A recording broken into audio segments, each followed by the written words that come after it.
time to begin the very first panel of the day, day 2 of this prestigious summit. This is the CEO Roundtable. Business leaders will share their vision for how to increase and boost private sector investment in Africa's agricultural sector. Now, let us welcome the panelists to the stage. I will call their names, and as they come forward, please allow me to welcome them to their seats. First of all, we have Mr. Birju Patel. He is the CEO of the Export Trading Group. You're very welcome, sir. You can come forward. For more than 30 years, the ETG has been building agribusiness supply chains in the world's fastest growing markets. Next, we have the chairperson and CEO of the Morocco-based Diana Holding, Madame Rita Znaiber. Please come forward. From 1956, this company has risen to become one of Morocco's leading private companies. Madame, bienvenue. We also have Mr. Ahmed Abdelatif. He is the president of the CTC Group, which is based in Sudan.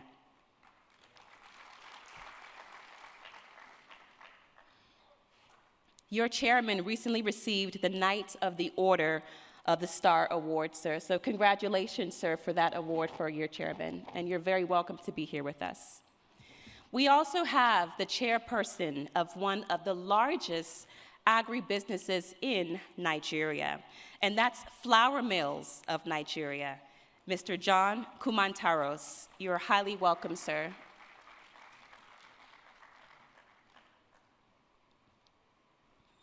I would like to welcome forward the CEO of the recently created Dance Africa Corporation, Mr. Gerald Mahinda.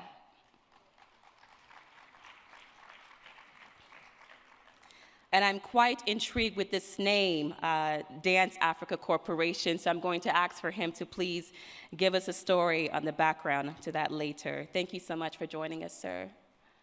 We also have Monsieur Gorasek. He is the chairman of Les Fermes de la Teranga right here in Senegal. Bienvenue, Monsieur Sek.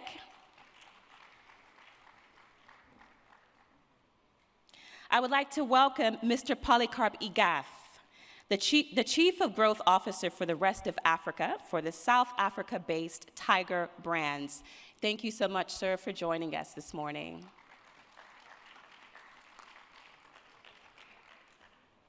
Another warm round of applause as we proceed forward.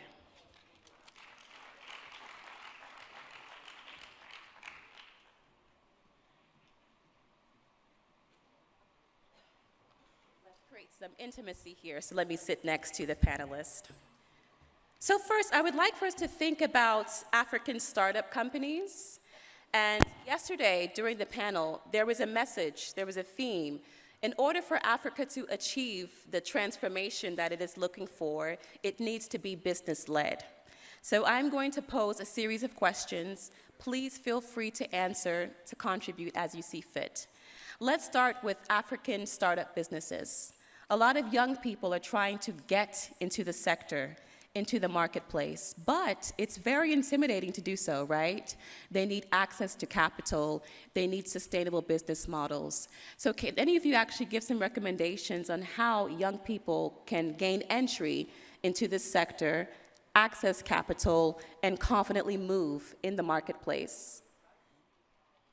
Yes, please, Mr. Abdelatif. Good morning, everybody. It's a real pleasure and honor to be on this distinguished panel this morning. You're starting off with youth and how it is possible to support youth startups. That is a subject actually very close to my heart.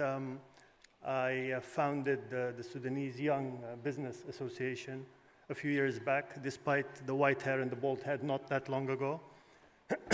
And working with young Sudanese men and women, I think the key hurdle for startups was the issue of access to finance. most finance is asset-based lending, asset-based financing, and by definition, young men and women do not have assets that they can avail. And so a key enabler and a key kind of driver of the startup ecosystem is to find workable models that would allow access to startup capital.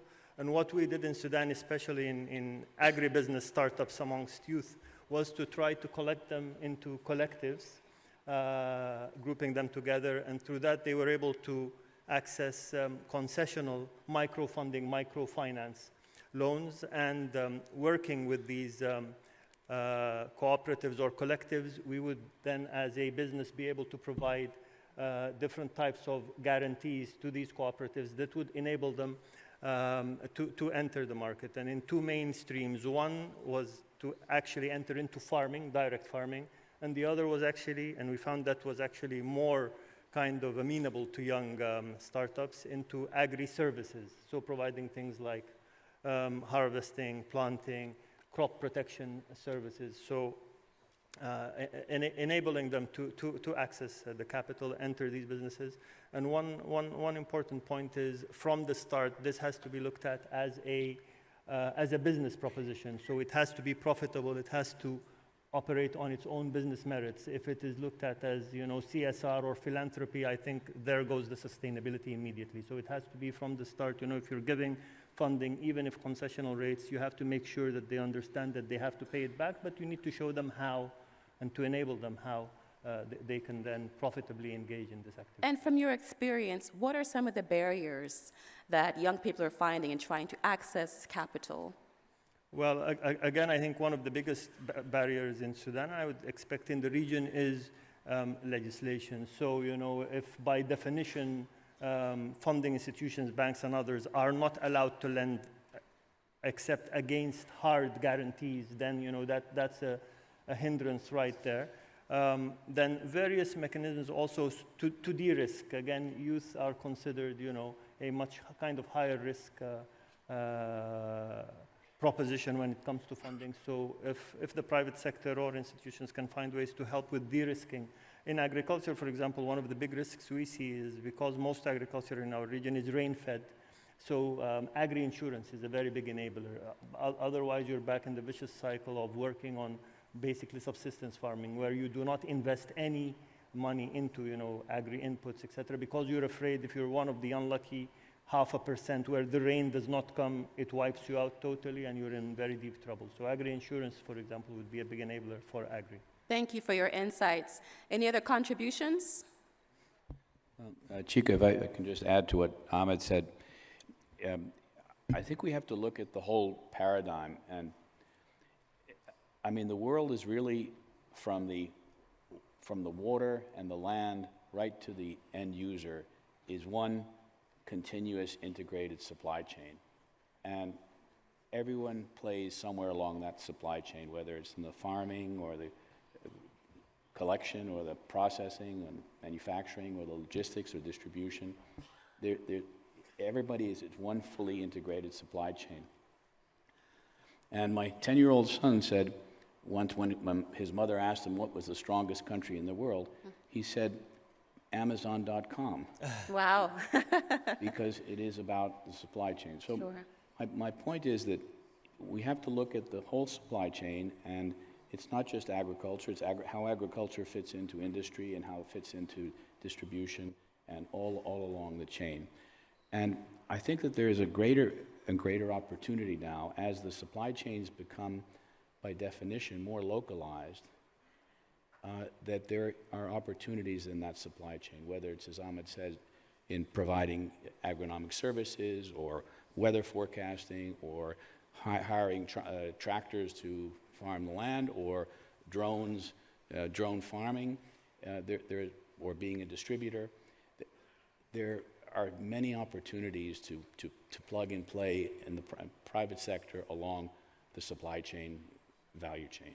And access to finance and all the inhibitors along that are the points that Ahmed raised. But there are great opportunities to really do businesses along that fully integrated supply chain. And you're saying that everyone has a role to play. So you have the big players in agribusiness. You also have the smallholder farmers. How can we ensure that these two parts come together so that the small guys do not feel threatened by the big players like flour mills of Nigeria? Well, first, I would say that small-scale agriculture in Africa is the future. There is no, large-scale commercialization. Perhaps it happens in parts. But small-scale agriculture is absolutely the model. Small-scale agriculture is the future. Yes. Excellent. And the question is how you aggregate all the smallholders together so that they are able to get we should be really driving people on their yield. If you only yield 2 tons per hectare, it's a different story than if you yield 4 tons per hectare. So small-scale agriculture is the way. Aggregating them to scale, collecting and aggregating is really the key to it. So I don't see I see big businesses need the smallholder farmers. Businesses aren't interested in going out and doing the farming themselves. They need the farmers to do the job. And the farmers have to get a great yield so they have a profit on their goods, and that the agricultural produce is competitive for the industries who are going to be the users. So it's very integrated. I don't see it's a complementary facet, and the success of industries really depends on the success of the small-scale farmers, as does the success of the small-scale farmers on the success of the industry. So I think they're hand in hand, and it's part of the same supply chain. Right. Mr. Patel, you're nodding your head. Any contributions? No, I just want to iterate what John stated. I think as private sector, it's our prerogative to build our businesses in proximity or in comfort to what smallholder farmers require. And then to build a successful win-win structure that's beneficial for them, that they see their livelihoods and their social statuses significantly improve, and at the same time, we as private sector and as businesses are delivering what we have to deliver for our stakeholders at the same time.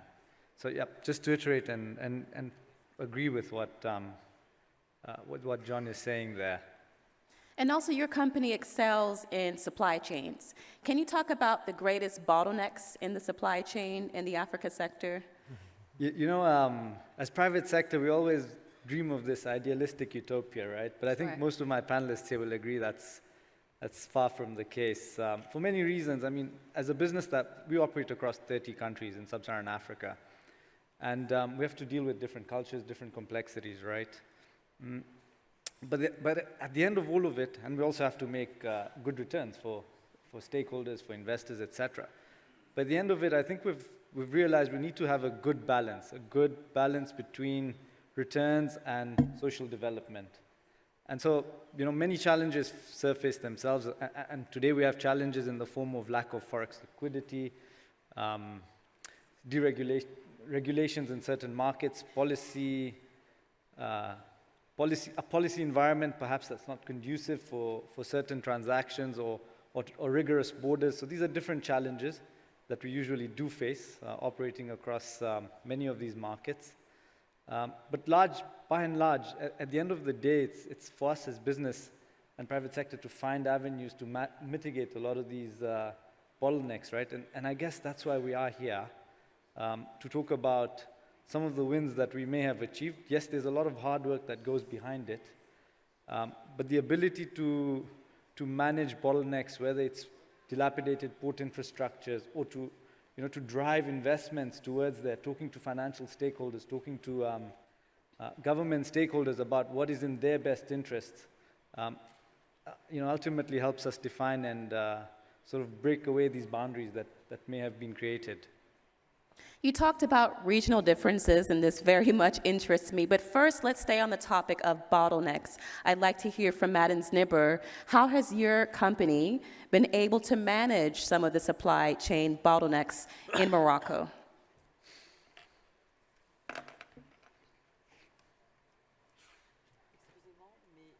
Yes, please. Absolutely.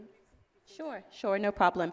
My question was, how has your company been able to manage the bottlenecks in the supply chain in Morocco? Alors, écoutez, le Maroc a été excessivement touchés dans le cadre de la guerre d'Ukraine. Je dirais moins dans le cadre de la pandémie et de la Covid-19.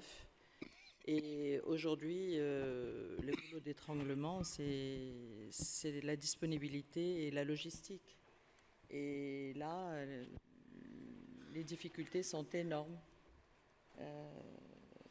Donc, on y fait face, mais avec difficulté, avec un coût excessif qui entrave la rentabilité de façon très, très certaine. Et particulièrement dans nos produits à l'export, s'il est vrai que le flux à l'export est quand même en augmentation, mais la rentabilité est bien moindre, pour différentes raisons d'ailleurs. Là, on ne parle plus d'approvisionnement, on parle d'exportation, mais je voudrais quand même faire un petit point sur ça.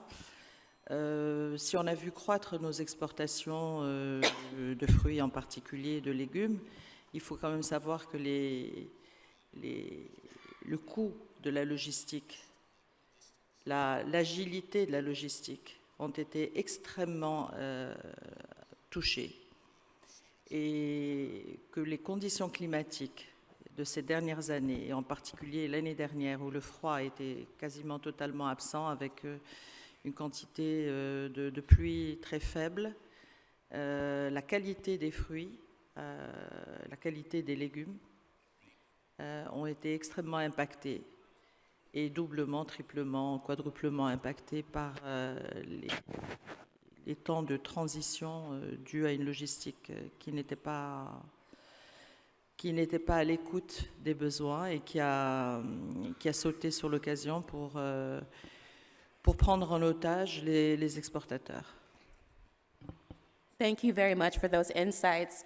So now let's talk about some of the regional differences that Mr. Patel alluded to. I'd like to hear from each of our panelists. Can you please highlight some of the strengths in the different regions of Africa when it comes to the agribusiness sector? Just tell us, the strengths of the North African sector and the different markets place as well. If we actually break down the continent into its regions, the strengths, please. Mr. Mahinde, perhaps? Well, I think first of all, on the business that we are creating, which is within the East African region, I think one of the strengths that I've experienced is just the consolidation and the framework of the trade blocks. And once you know how to work them through, you can get the harmony of being able to get the bigger market. So you're not addressing a single market. So if you're looking at, say, the East African market, you're now looking at about 7 countries with about 300 million people with a sizable GDP. So your outlook to that region is very, very different because it's no longer a single market. I mean, it's no longer 7 markets, but it's one single market. And that requires a very different approach to how you structure your business. So that's what, at least my experience, what's happening in the East African region and also part of the Southern African region where there's overlaps. But you've got to approach it as one market now. And your company is based in South Africa, is that correct? No, Dance Africa is actually a platform. And I know you wanted to know about the name Dance Yes, Africa. please tell us about the name Dance Africa Corporation. It's a startup, but it's unfair to call it a startup because we've got a significant investment that's coming. It's based out of, it's a platform based out of Mauritius, but it's more of a consolidation of businesses and taking advantage of the challenges that a lot of FMCG businesses are encountering in terms of growth. At least in the Eastern African part of the world, a lot of the challenges that companies are facing are things like succession, mobilization of capital, technical know-how. So by bringing them together on a platform, and that's why we keep on using the word a platform, you're able to bring the synergies together.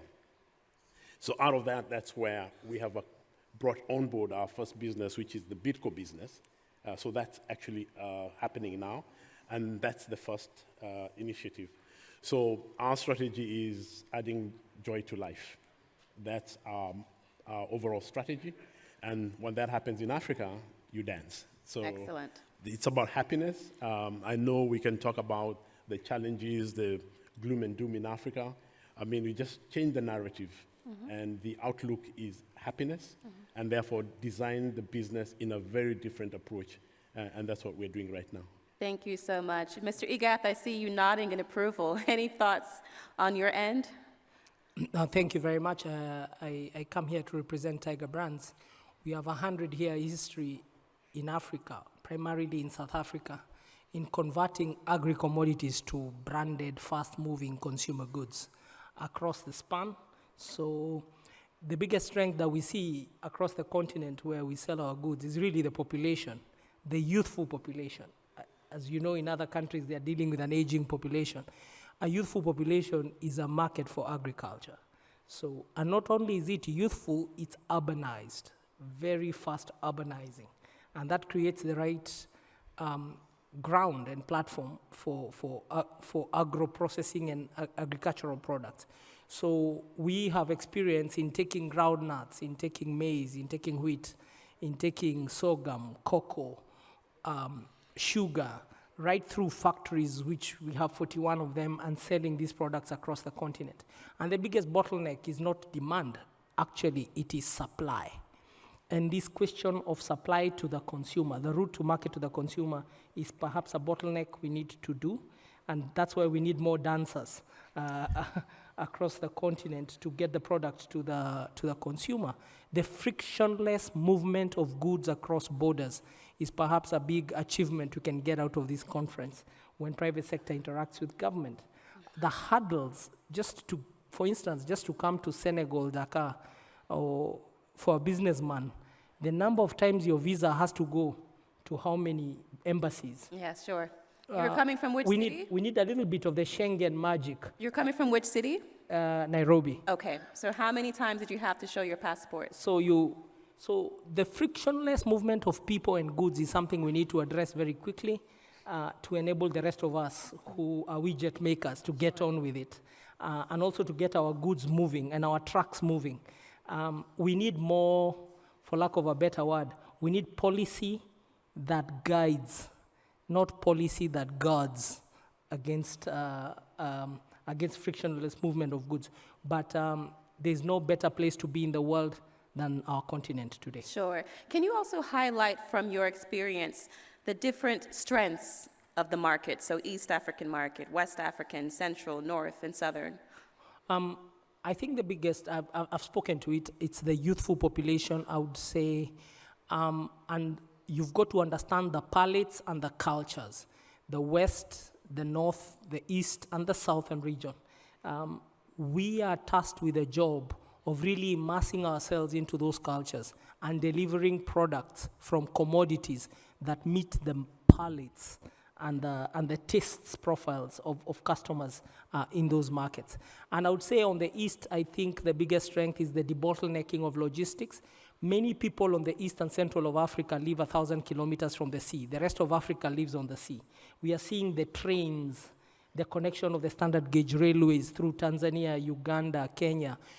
Uganda has just broken ground on a $10 billion fuel infrastructure. So we are seeing a lot of demand and high growth. We are talking about northwards of 7% growth happening there. The economic growth is also there. The GDP is coming through. If you look at the on the northern side, we've got Morocco that's really on the forefront of logistics that's flowing through into West Africa. You've got the role Egypt is playing, the role that Egypt plays as being an aggregator and COMESA, but also the regional hubs. We've got COMESA, we have SADC, we have ECOWAS, we have the East African Community. We need a common thread right through them with the African AfCFTA, the African Free Trade. These things need to stop becoming conversations on paper and become reality for the truck driver who's moving goods from Cairo to Cape Town. Let's stay on the West Africa region a bit longer, and we have a delegate here from the host country, Senegal, Monsieur Seck. Can you please give us an overview of what the landscape is like in this country, in Senegal? How is your company helping smallholder farmers to access the capital that they need to boost their agricultural output? Voilà, je voudrais d'abord commencer mon propos à remercier l'État du Sénégal, la BAD, d'avoir invité notre club, le club des investisseurs sénégalais. Je voudrais aussi partager mon expérience dans l'agrobusiness et donner mon point de vue lié à cette question et le point de vue du club des investisseurs sénégalais. En fait, notre exploitation agricole au nord du Sénégal dispose de plusieurs milliers d'hectares, avec plusieurs types de cultures, riz, maïs, patates douces. Et aujourd'hui, nous développons la luzerne, fourrage animal. Nous avons accentué cette culture après le constat lié aux différentes crises, Covid-19, la guerre d'Ukraine, et nous nous sommes rendus compte que d'abord maintenant, il faut déjà développer la luzerne, la culture fourragère. Voilà. Nous avons compris aussi que l'élevage extensif posait beaucoup de problèmes sociaux et pas beaucoup de rendement. Donc la culture de luzerne permettait déjà de régler ce problème. Lié à cette question, pour stimuler un peu la croissance, nous avons défini quelques petits points. D'abord, permettre aux agriculteurs un accès sur le foncier, promouvoir un accès au financement, assurer la formation des agriculteurs sur l'utilisation des intrants et l'utilisation aussi des équipements, tels que les engins.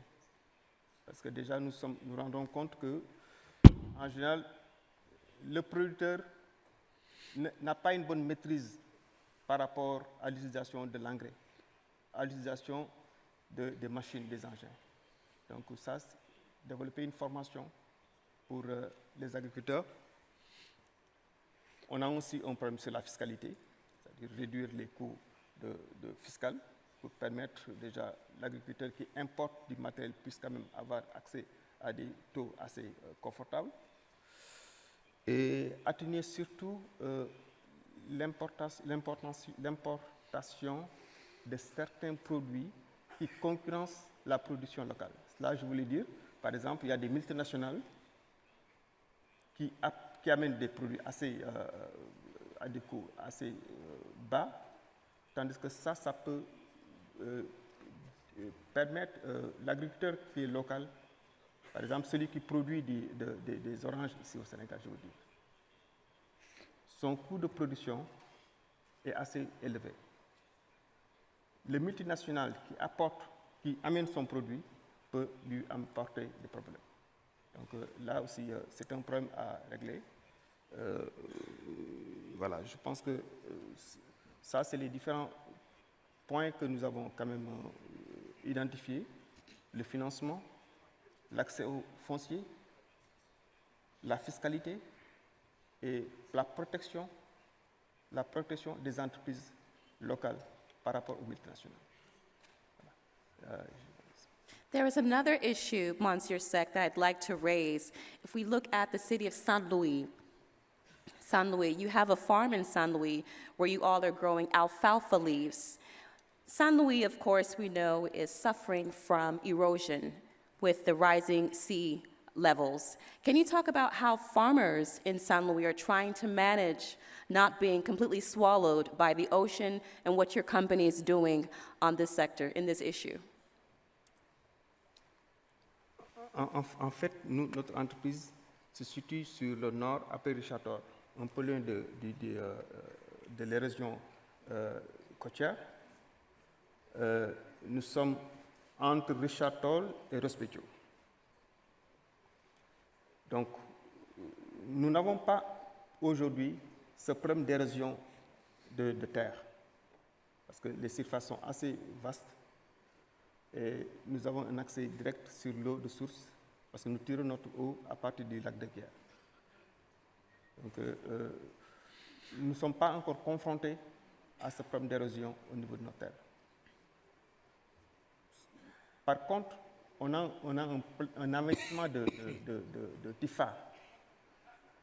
La TIFA, c'est une herbe qui envahit nos canaux et ça bloque l'accès de l'eau. Ça, c'est un problème environnemental qu'on peut essayer de voir comment régler. Thank you very much. And from our other panelists, how are you all dealing with some of the environmental challenges that the continent is facing? That's a big one. Yeah, a very big one. Well, certainly we've seen with the flooding, these last years have been very, very, very devastating. So I think there needs to be, I mean, anytime we're faced with natural issues, science has to come to play a role. How can we control the water flows a little better, more systematically, from upstream all the way through? The development of drought-stricken seeds, for example, and those are all contributing to address these natural issues. So I think we have to apply science systematically throughout our systems where we do have problems. Sure. I mean, really, water should be the new oil. We should really manage it much better than we do, and to the extent we can. And we saw a lot of climate influences in Sudan last year. Mr. Abdel-Latif, how was your company able to manage and deal through this, and what do you see moving forward? Because it's going to get worse before it gets better. Well, you're right. We have seen a severe climatic change affecting Sudan. We had, I think, the largest floods last year that we have seen maybe in the past 100 years. And I think in a strange way, actually, the fact that agriculture, at least in Sudan, is still relatively underdeveloped. So, very, very relatively low use of agrotechnology. As an example, we use on average 8 kilograms of fertilizer per acre in Sudan, compared to 16 in Ethiopia, and 270 in Egypt, for example. So it's a curse in terms of it impacts the yields directly, but it's also a blessing in that I think we have an opportunity to really implement good agricultural practice and develop our agricultural sector from the start in a way that is maybe much more sustainable, much more environmentally conscious and environmentally friendly. And there are ways, and we have found that there are ways that you can actually monetize that, so by trying to address export markets that are, for example, organic, that are willing to pay premiums for things like that. So I think it's a balance between, and it's one that we have to be very conscious of, between how you can develop your agriculture and increase productivity and yield, but at the same time do so in a way that is environmentally friendly and conscious. As I heard one time at a conference like this, land is a very valuable resource, and it's maybe the one asset class that God is no longer making any more of. So we have to be very conscious of that and use it very wisely. So what specific business lessons has your company learned in this era of climate change? Again, we have been in business in the ag sector for close to 70 years. I think one important lesson is that in agriculture, it does not pay to think short term. You have to really look at the medium and maybe the longer term, and that kind of goes against a lot of the way business is looking now. It's so fast-paced, it's technologically driven. If you're talking the e-commerce world, et cetera, that almost feels like the opposite extreme of that. That's not to say that agriculture itself is not modernizing and, a lot of use of technology, but you have to look at that this is, the land is something that you will have generation after generation, and you have to have medium or longer term outlook really in everything that you do in agriculture. Mr. Patel, business lessons in this era of climate change? I think the most important aspect that we've learned is to remain agile and nimble, and to ensure supply chains remain very agile and nimble as well. So, and obviously then driving policy and working with different institutions, whether it's financial institutions or government institutions, to drive policy as and when it happens, right? So for example, you have a war, the Russian-Ukraine crisis, and you have shortages of fertilizer, you have shortages of food products, i.e. wheat, etc. And that's your traditional sources of support. And you have to really now transition supply chains to be able to, and position yourself to be able to acquire raw material from other sources or other jurisdictions. So the agility helps you there. The fact that you can now equally and quickly be able to source to avert a potential crisis. Yes, inflation and food prices becomes a secondary issue then. The primary issue is just to ensure supply is there at the right time. And so that's effectively the type of supply chains that we've been building out over the last many years. And again, it constantly changes, right? So before the Russia-Ukraine crisis, you had the COVID crisis, where you had borders that were locked down for a significant period of time globally, right? And then they suddenly reopened, and you had to move food and services quite aggressively across markets. So these are different challenges that come across at different times. And the fact that your business remains agile, it remains humble and nimble to avert these challenges and these issues is really what I guess we as private sector can bring across within the continent. Yes, Mr. I would just add to being nimble and agile. I think when nature is involved, you're trying to manage the best you can natural things, and where possible, harness nature. For example, solar has become a very viable alternative for irrigation. So it's a great example of where science and innovation is coming to play and will be a good cost saver for agriculture. High-yielding seeds, drought-stricken seeds, all the science and technology that we need to put into the seeds and the agronomy is very important for the future of managing nature and getting the most out of what our resources have available. And then we need also government to really step in and help coordinate river flows, do a better job of managing those things which could, with some human management, help prevent some of the excesses. And what about having, the biblical story of 7 hard years and 7 good years? What about having, good infrastructure and Sure. aggregation facilities? Sure. You've mentioned solar, but in many parts of the continent, solar is still considered a luxury. So why is this, and how can we actually change the narrative with solar? I think the economics are Economics, are okay. changing it. Yeah. I think that it's becoming viable as a Mr. Mahende, any thoughts on how we can actually maximize the potential of solar more effectively in Africa? Yeah, I think the potential is really taking advantage of the benefit, of the incentives that are given, and I think they need to be enhanced a lot more, the credits that you get. We're doing some of that, but it makes also economic sense, So I think the lack of awareness is probably one of the biggest hindrances, but I think a lot more incentives also to private sector to harness more of that goes further also to help governments alleviate some of the power challenges that they have. So I think that collaboration needs to be there, but private sector also needs to take more initiatives to take advantage of that, because like I say, it makes economic sense.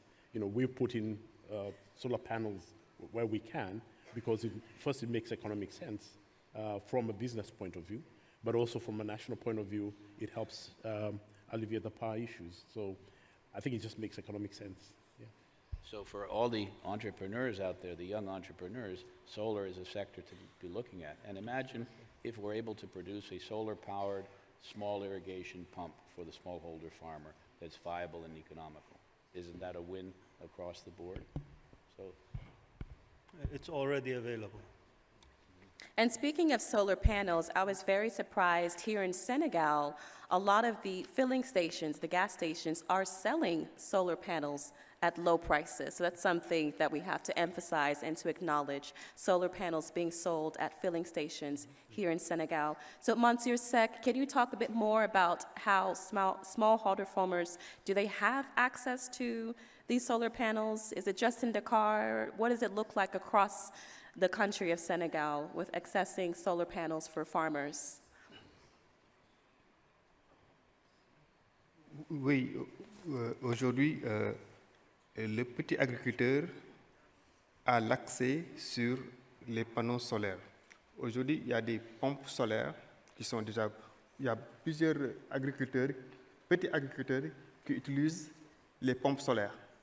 Par exemple, nous, au niveau de notre plantation, on est sur à peu près 4 000 à 5 000 litres de gasoil pour démarrer nos pompes, pour nos pompes d'irrigation. Là, on est en train de construire une station solaire, au moins pour pallier à cette consommation. Ça, c'est au niveau de l'agrobusiness, mais aussi par rapport aux petits agriculteurs, ils ont accès aux petites pompes solaires qui leur permettent d'irriguer 1 hectare, 2 hectares, par exemple. Donc, voilà. Thank you very much. Yes, sir? What if these solar panels could be made in Africa and sold duty-free across Africa? Absolutely, absolutely, yes. This is the utopia that Mr. Funded by the Patel AFP. alluded to earlier. Thank you very much. I'd like to acknowledge the Minister of Agriculture for Liberia. She will join us at the end of the panel to give the closing remarks. But my last question to every single one of you panelists, if you could sit down with the head of state of the country where your country is based, what conversation would you have in terms of how to create this utopian enabling environment for agribusiness to thrive? Can we start with Mr. Igath? I think I'll start by asking that we harmonize standards and we harmonize regulations, and we just get food laws, regulations, and standards harmonized across the regions. That would make a lot of sense, and accredit, like mutual recognition of standards across Africa. That would be a critical part. The second one is to come up with fiscal incentives. It's incentives that drives the world, not penalties. Policies that put incentives into private sector that encourage us to do more production across. We are sitting on very lazy balance sheets in different regions, which we are ready to invest, but the opportunity does not balance off with the risks that we see in terms of investment. So the investment climate really needs to be improved. And last but not least is to really tackle this issue of rent seeking and corruption that really affects private sector. Thanks. So tackle corruption, boost investments, and also harmonize strategies. Is that correct? Sure. Excellent. Monsieur Sek, please, if you could sit down with your head of state, what would you tell him on how to actually create this environment needed for agribusiness to thrive here in Senegal? Alors moi, je dirais d'abord l'accès, la facilitation à l'accès au foncier, ça c'est un. Réduire les lenteurs administratives aussi. La fiscalité, faire des facilitations sur la fiscalité. Assurer la formation des agriculteurs. Ça, c'est important. Que l'agriculteur puisse utiliser correctement son engin, puisse utiliser correctement ses intrants pour la rentabilité de sa production. Et le financement aussi. Essayer de booster le financement, faire des facilitations au niveau des agriculteurs pour accéder au financement. Donc ça, c'est des points que je pourrais quand même partager avec mes autorités. But if your president were to say we can only do one this term, which one would you prioritize? La priorité pour moi, c'est l'accès au financement. Access to finance. Thank you very much. Mr. Mahinde? Yeah, for me, first of all, the excitement here was, hearing what the presidents were talking about in terms of the vision for agriculture. And if you take a helicopter view, even if we did half of that, I think we'll have solved our problems immensely. So if I'm sitting with my president or the president here, Dance Africa is about creating a marketplace. It's about creating brands that are from agricultural products, not just food. And it's about getting those products or brands to the consumers. So our success is going to be dependent on what we can get from the environment. And therefore, for me, the biggest one ask is, let's just get the Africa Trade Free Zone operational as soon as possible. We stop talking about the differences in Africa, but talk about the commonalities in Africa. If we have the agreement crystallized, it expands my market space, it expands my supply chain as one market across Africa. I've seen the benefit of that, especially from the East African zone. If we can multiply that across Africa, I think we'll surprise ourselves immensely. Thank you very much. So you want to actualize the Africa Tree Free Zone. Excellent. Mr. And if you just add on to that, I think it's what Polycarp touched on, not just the free zone, everything, work permits, visas, all the barriers that stop us from doing business across Africa. Let's harmonize all of them and then create a level playing field, commonality, and I think we'll surprise ourselves. Thank you very much. Mr. Kumantoros? I would say that if you look at the Asian model, there was surplus value created from agriculture and surplus value then created from industries, and that surplus value was put into the technologies of development, all through small-scale agriculture, by the way. So the message I would have is we have to drive that surplus value through the value chain, starting with the agricultural products, the industry, and feeding into the industry because it's one interlinked chain, and create that surplus value. And we must focus everything we can on that. So what does that mean? It means, to me, getting the yield up and doing everything possible with research institutes, with seeds, with availability of raw material, inputs, and agronomic services, and coming up with a plan of how we can do what's being done across Africa. Get the yield up. That will create cheaper raw material. The farmer will be happy. It will be investing in more production. The raw materials will be cheaper for the industries.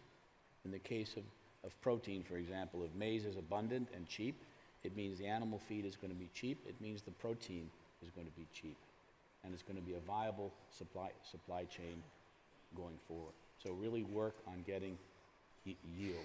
We must double our production in the next 3 to 5 years. Doesn't mean necessarily developing all the land. It means getting more yield from what we're doing. Sure. And when you get more yield, the farmer will invest more. Right. He'll do it. So it's better to have, 1 million hectares at 4 tons than it is to have 500,000 at 2 tons, right? Vice versa. So use science and objectivity to drive yield and have policies that integrate the agricultural value chain with the industrial chain to drive value from both. So can you share a success story of how Flour Mills of Nigeria was able to create surplus value last year, 2022? Well, in the animal feed value chain, for example, soybeans are very, very well produced and cheaply produced in Nigeria. And we, through our agronomic services and our fertilizer and our seed input, we help the yield of soybeans and maize. And we're also a purchaser of about 1 million tons of these raw materials, which affects probably about 2 million people who are doing that, and 10 million household families. So by being a large-scale aggregate purchaser and providing some of the enablers that are going to help the small-scale farmers grow, and having the aggregation services to collect it on time, that's how we create the success of the value chain. And we depend on having the good, locally produced, cheap raw materials available. So that's one example of success story. Excellent. Mr. Abdelatif, a success story from last year from your country in Sudan before we go to recommendations to the head of state. So I think what we've been seeing in Sudan is that there is a strong belief today amongst the farming community that agriculture can be good business, can be profitable. You can make money through agriculture. And one success story that we're seeing in East Sudan, in Gadaref area, so the borders with Ethiopia and Eritrea, where it's mainly rain-fed agriculture. What we've been seeing is that the farmers, small-scale, but even medium-scale, large-scale farmers whose children could not wait to move to the capital city and to the more urban areas. Now the kids are moving there, going to university, but then cannot wait to get back on the farm and to really get into That's very good. mechanized, large-scale farming and really making a significant contribution through the actual farming itself. So this is happening on the ground. Recommendations, I think, again, feeding off that, already mentioned our issue across Africa, definitely in Sudan, is an issue of yield, of productivity.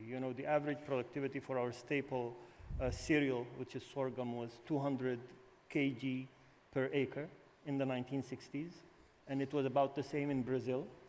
I say Brazil because it matches up a lot with Sudan in terms of its agricultural ecosystem. And then today, 40 years later, our average in Sudan is still 200 kgs per acre, and in Brazil it's 2.5 tons. Wow. With land that is much less fertile, et cetera, et cetera. So I don't see that as a problem. I actually see it as an unbelievable opportunity. There is so much low-hanging fruit there if the policies can get aligned. And I think the policy, what we want is as limited government as possible, if you ask me. I think the opportunities are there. The market can take care, I think, of itself, and will drive productivity and will drive proper investment into agriculture and into agriculture that improves yields and productivity. One area that does require direct intervention is access to finance, but I think medium and longer term capital is what you also need to, this is for the larger scale agriculture. So that is an area where, whether it's inside the country or also working with the regional financial institutions like AFDB, medium long-term capital, I think, is something that will be very much needed to move the next stage, especially if the private sector is to be the driver of agricultural transformation over the next 5 or 10 years across the continent. So the silver lining in your story is that the average sorghum yield has not declined, at least, right? There's a lot of upside. Sure. Excellent. Thank you so much, Mr. Abdelatif. I have to, our best success actually this year, we planted 3,000 hectares, not we, but through our small-scale agricultural outholders, with the help of Dr. Marco Quinones, of wheat, and we got a yield of 3.2 tons in those 3,000 hectares. Wow. And this year we'll be planting 5, not we, throughout growers, but just by planting at the right time, at the right cycle, fertilizing, just changing agronomic practices and having the timing right creates that yield. And where exactly was this? This is in Nigeria, in Kaduna. Okay, the middle part, northern central Nigeria. 5 states in Nigeria. Okay. So, thank you. Thank you very much for that. Mrs. Nibber, if I can ask you, if you could sit down with the head of state of your country, what would you recommend on how to create the perfect enabling environment for companies like yours to thrive in the long run, 10, 15, 20 years from now?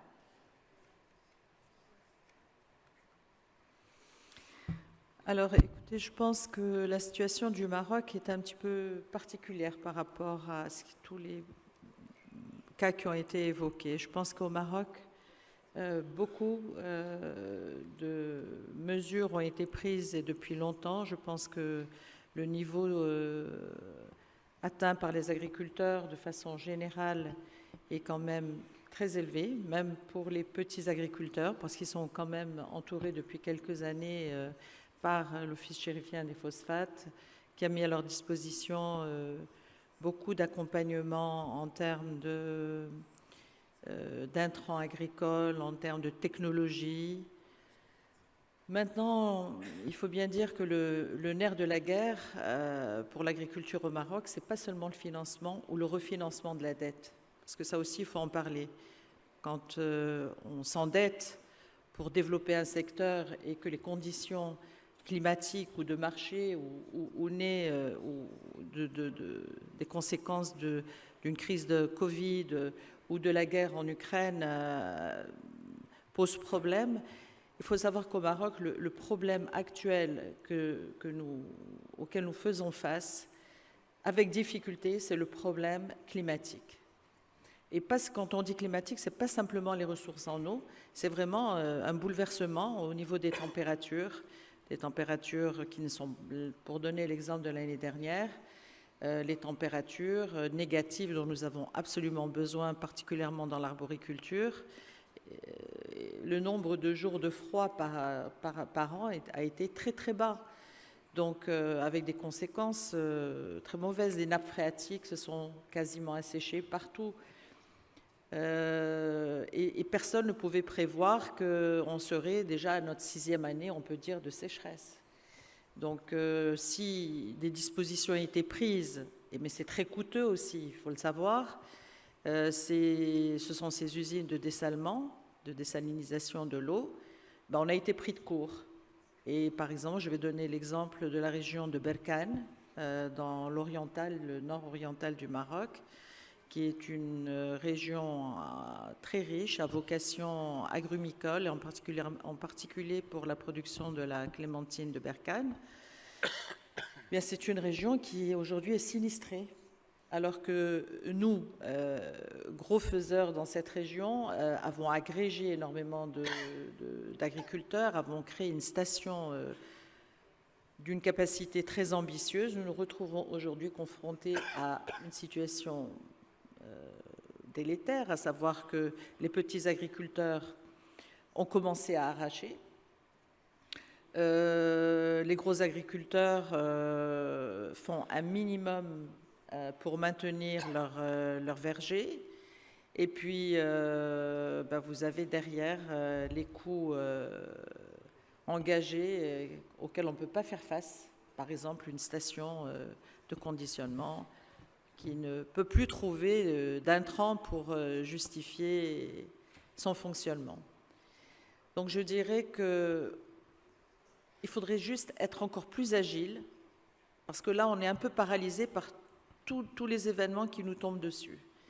Il faudrait qu'on soit encore plus agile pour mettre en place et répondre aux attentes des agriculteurs. Et sachant que les grosses structures sont celles qui drainent et qui drivent les plus petites dans le cadre de l'agrégation et qui sont aussi de grands pourvoyeurs d'emplois. Donc, le clin d'œil que je ferai, ça serait soyez à l'écoute et réagissez très vite. Voilà. Si vous permettez, je voudrais rebondir sur quelque chose qui a été dit tout à l'heure concernant la libre circulation en Afrique. C'est certain que ça serait bien pratique, mais il faut aussi penser à une chose, ce sont les groupes terroristes qui infestent plusieurs pays et sur lesquels on est obligé de garder l'œil, ce qui ne facilite pas la circulation. Sure. Thank you very much for talking about the insecurity, which is a very real threat across not only Northern Africa, but different parts, as we're seeing in Central Africa and Southern Africa, the threat of extremism. So thank you very much for reminding us to this. Mr. Patel, if I can leave it with you to share some recommendations. Yeah, I think a lot has been covered, but training and development, I think, would be pertinent. So not just training farmers to improve yields or developing research institutes to improve seed varieties or developing soil-specific or climate-friendly fertilizer. Also training and developing our social entrepreneurs, our startups, our youth. I think some of the panelists here will probably have gone through similar journeys as we all have. And we paid a lot of school fees in building our businesses up. And if these thoughts and if we can share these experiences with the younger startups that are coming up in this space, I think we can sort of avoid a lot of problems that we may have faced in building our businesses and that we presently face in building many of our supply chains still. But at the same time also, just giving them basic support around conversing with financial institutions, conversing with policymakers, and to share experiences and to provide that mentorship, etc. I think that's something that would be quite useful in their lives. Mentorship is a very good word. Thank you very much. And also throughout the conversation, I took down my own notes, if I can just share them with you before we call on the Minister of Agriculture of Liberia to give the closing remarks. I wrote down some of the comments such as, we need to create surplus value. We also need to emphasize the message that agribusiness is indeed a profitable business. Thank you for that message. We also need to remain agile and nimble in the face of climate change. We have to look at medium and long-term capital. This is necessary to look into the future. Also, solar energy is a very good sector for young, business-minded Africans to engage in. Thank you very much for Mr. Kamantoros for that. Also, we need to open the borders, free the flow of goods. Thank you for those words as well. There is also a comment that incentives drive the world, not penalties. I think that came from Mr. Egath, right, if I'm not mistaken. And also we have to train farmers to use the machinery properly and to boost the funding available for them. Mentorship was a word I heard as well. And last but not least, we have to remove any barriers that are still blocking access to capital and to the training. So a round of applause for this amazing panelist. This was very informative. Excellent, excellent. So let's stay on the stage, and I'm going to call forward the Liberian Agricultural Minister, Honorable Janine Millie Cooper, to give us the last remarks for this panel. Thank you very much, Madam.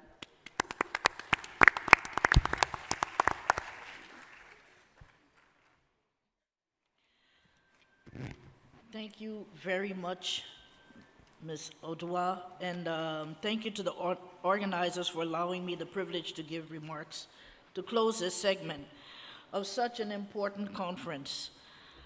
I apologize for the logistics constraints that caused me to be late, what Mr. Egath called the frictionless movement of people across the city of Dakar. I was one of the victims this morning. But what a fascinating conference this has proven to be. I mean, it's rare that you hear African presidents talking about what they're already doing to help feed themselves and their people, speaking from the heart, as we heard yesterday, about land clustering programs or special purpose grants for irrigation, about special agro-processing zones, duty waivers and tax holidays, land grants for youth and women to produce food. So many different and novel ways that African nations are tackling the problems of feeding ourselves. And now we've heard from the business side, all of the different things, and the word, I love this word, agility, nimbleness, applying those things to solving our problems. Several of our leaders yesterday talked about moving beyond food security, arguably a humanitarian term, to food sovereignty, noting that a country or group of people can be food secure, but not sovereign, when someone else controls your access to something as vital as food. Because food sovereignty is a food system in which the people who produce and distribute and consume food also control the mechanisms and policies of food production and distribution. And now hearing from some of our businesses how they unblock some of those supply chain constraints, overcome the limitations, and there are many, we acknowledge, on movement across the continent, and adapt to not only natural disasters, but also to slower national and regional policies on harmonization. The war in the Ukraine was indeed a wake-up call for many of us to realize that our sovereignty was not in our hands, to realize that that faraway war, that none of our business war, was indeed our business. Because even a country like my country, Liberia, we don't import wheat or sunflower oil from the Ukraine, and we don't use the fertilizer that Russia exports. But even we had to wake up to the fact that the countries that produce the rice that we eat, that we do import, that fertilizer or that wheat or that sunflower oil, They do import that, and they needed it and were touched by the war. They do rely on it. So if they don't have enough to eat, they won't have enough to sell to us, for us to eat. They say that necessity is the mother of invention, and in Africa, our adversities are the mother of necessity. This necessity that some of us didn't see coming, content as we were, using the word that the Norwegian minister used yesterday, complacent as we were, to focus on stability of prices and supplies. This necessity, this epiphany that many of our food systems are far too much out of our national, regional, or continental control. This necessity is prompting a rethink as we look around at our challenges, but also at our means of overcoming those challenges. We heard from Professor Higgins, President Higgins yesterday, that our model of food production is flawed, producing for export, exporting primary commodities instead of processing into consumables. That is a flawed model. And although we've had our wake-up call now, we just heard in this segment that from people who woke up some time ago and who have been designing solutions and moving into the new paradigm. But we still need to challenge some of our assumptions. And I'll just talk about a few of these assumptions. When I was growing up in Liberia, I constantly heard the words cash crops juxtaposed against food crops, embedding in my head the notion that food is not produced for cash or for profits. There is something wrong with making money off such a vital commodity, even though we buy our food. We operate with many such unconscious biases, but we need to challenge some of these assumptions that we take for granted. In Liberia, for example, we say that if someone hasn't eaten rice that day, then they have not eaten. I heard Sierra Leone, they have the same saying. Imagine my horror when I come from the private sector, a rice producer, and become Minister of Agriculture, to discover that the question on a national food security assessment that is meant to gauge access to food, so the question is, when last did you eat? That being the measure of how hungry the person is. Well, it was translated by some of our assessment teams into, when last did you eat rice? And so when the assessment results came out, we had a high number of people in our most productive regions classified as severely food insecure and in need of emergency interventions. But do all Liberians eat rice every day? Several of our most populous counties have rice as the second, not the first, staple, and hence their high levels of food insecurity according to the surveys. After 14 years civil conflict and another decade of post-conflict recovery after Ebola and global supply chain blockages, are we actually each eating rice every day? These are some of the assumptions that we need to challenge when we look at food sovereignty. Because for another one is how we've grown rice in the upland ecology in Liberia for centuries.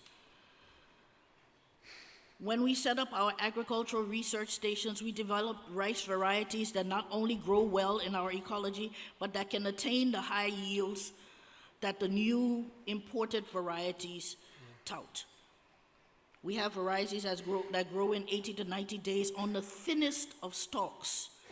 So the birds cannot land on those stalks and therefore cannot eat it, one of the primary causes of losses before harvest.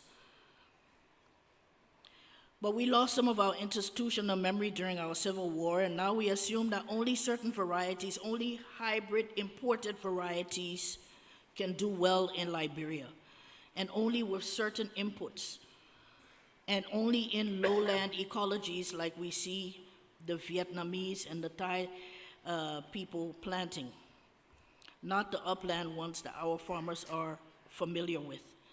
So we do training and capacity building in our development projects, and we import these new varieties that work well in other places, perhaps. But what if we challenge these new assumptions and built on our strengths, on our indigenous knowledge, instead of swallowing every new paradigm that comes, swallowing it whole? Another question that we've been asking as we try to grow our poultry sector. All the producers say, if we don't have maize as the basic ingredient of poultry feed, we can't develop our sector. But Liberia is not a maize-producing country, although we do eat and enjoy corn. And we've grown what we call country chickens, that very flavorful bird that most Liberians prefer to the mass-produced ones. That's what we've grown. And our country chickens eat rice, like us, for that matter. So is there a poultry feed that we can grow from what is locally available? Very expensive chicken.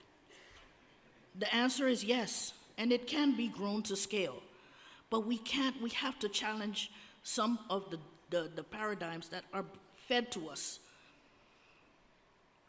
So I'm privileged to be here, really, and to give closing remarks for this panel. Was supposed to be opening remarks, where the African private sector have added their insights to food sovereignty and resilience, where each of them got to share what they did to become more sovereign, and how they and the thousands and hundreds of thousands of enterprises like theirs are already part of the solutions for feeding Africa.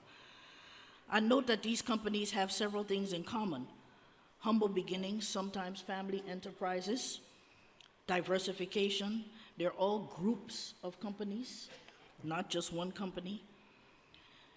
They consider that all of the factors of production are already here in Africa, and they worked to build on that. We heard about agility and the need to factor in regional and cultural differences in tastes, harmonizing standards across countries, across regions, and fiscal incentives that can facilitate what they have named utopia. Our challenges and the overcoming of them have defined African enterprise. As we head into our boardroom for Liberia to discuss our Liberian priorities and our compact, we look forward to intensifying the dialogue with the private sector and building synergies to increase food production. Ladies and gentlemen, it has been a pleasure hearing more of how our African entities, institutions, governments, and companies are changing the narrative and walking us all into resilient food sovereignty. Thank you.